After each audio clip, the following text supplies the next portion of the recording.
All right, this is going to be part two. And, when he got drafted, he was a sensational player. Everybody wanted to be him. A lot of people adapted the one handed catch. Girls loved him. Well, I won't say girls, but females loved him.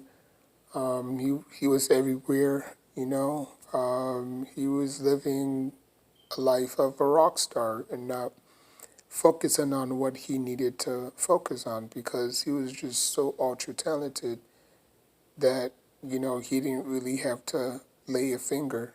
You know. Now I'm not like this is not a Odell Beckham Jr. bash video. I think he was very talented. I just think that he was in the wrong mindset at the time.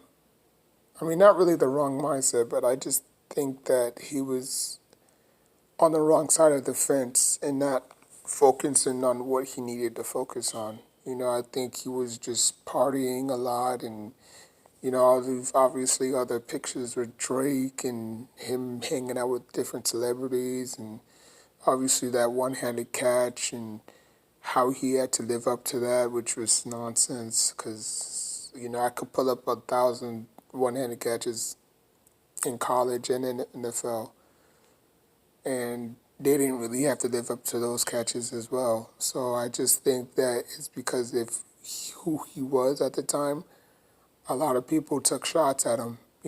Like go back and look at the not LSU, go back and look at that Rams game. They targeted him. They wanted him on a silver platter. And then after that, he got a lot of, backlash of, can he duplicate what he did? He got, into, you know, you know, he got into a beef with Josh Norman.